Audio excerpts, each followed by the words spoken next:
The hidden truth: why Ohm's law fails in AC circuits and how impedance saves the day. Ohm's law V equals IR is not directly applicable to AC circuits containing reactive components, capacitors, and inductors because these components introduce a phase difference between voltage and current, which is not accounted for in the standard Ohm's law equation. Ohm's law simply states V equals IR. However, in AC circuits, especially those with reactive components like capacitors and inductors, the relationship between voltage and current becomes more complex due to the introduction of phase differences. Here's a breakdown. 1. Phase differences in AC circuits. Resistors. In a resistor, the voltage and current waveforms are in phase. Thus, Ohm's law in its traditional form applies directly. The instantaneous voltage and current maintain the proportionality, V equals IR. Capacitors. In a capacitor, the current leads the voltage by 90. This phase shift arises because a capacitor needs to charge or discharge, which delays the buildup of voltage relative to current. Inductors. In contrast, for an inductor, the voltage leads the current by 90. Inductors resist changes in current by inducing a voltage that opposes the change according to Faraday's law. Because of these phase shifts, simply applying V equals IR without considering the time-dependent and phased characteristics results in an incomplete picture for AC circuits. 2. Enter complex impedance. To accurately analyze AC circuits that include reactive elements, engineers used a concept of impedance Z, which extends the idea of resistance into the realm of both magnitude and phase. Impedance is represented as a complex number, capturing both the resistive and reactive behavior. Z equals R plus JX, where R is the real part resistance, X is the reactance, which can be positive for inductors or negative for capacitors, and J is the imaginary unit with J squared equals -1. For example, the impedance of a capacitor is ZC equals 1 over J lowercase omega c equals J over lowercase omega c. The impedance of an inductor is JL equals J lowercase omega l. Here, lowercase omega is the angular frequency of the AC source. 3. Generalized Ohm's law in AC circuits.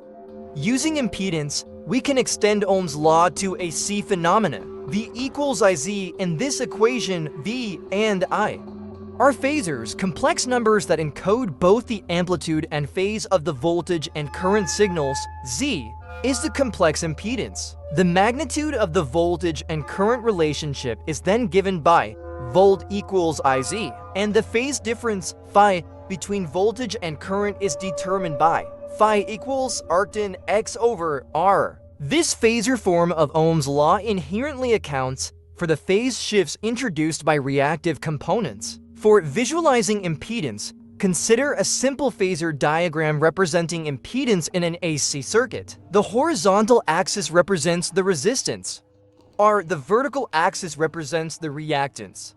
X, the vector. Z makes an angle, phi, with the real axis denoting the phase difference between voltage and current. 5. Why the traditional V equals IR falls short.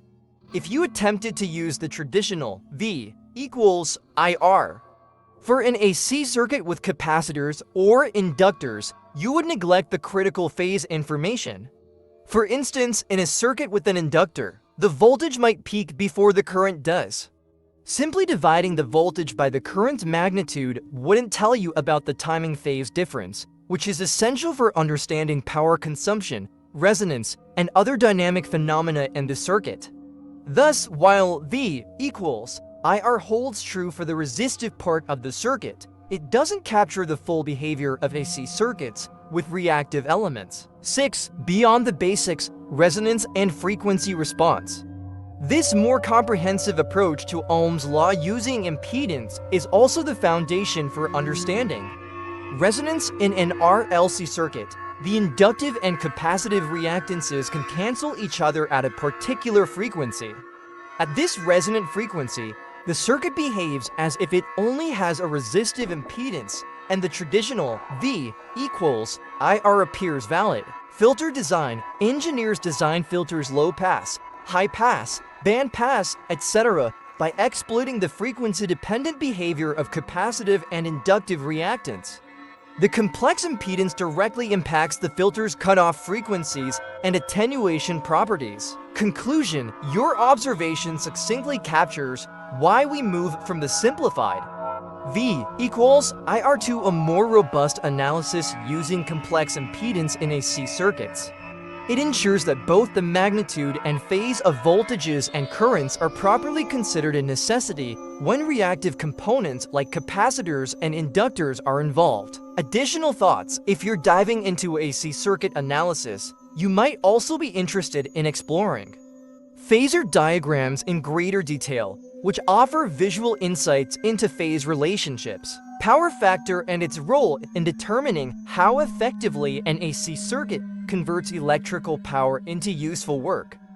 Frequency response: we're understanding how different circuit elements respond at various frequencies can lead to optimized designs in communications and signal processing. Like if you learned something new.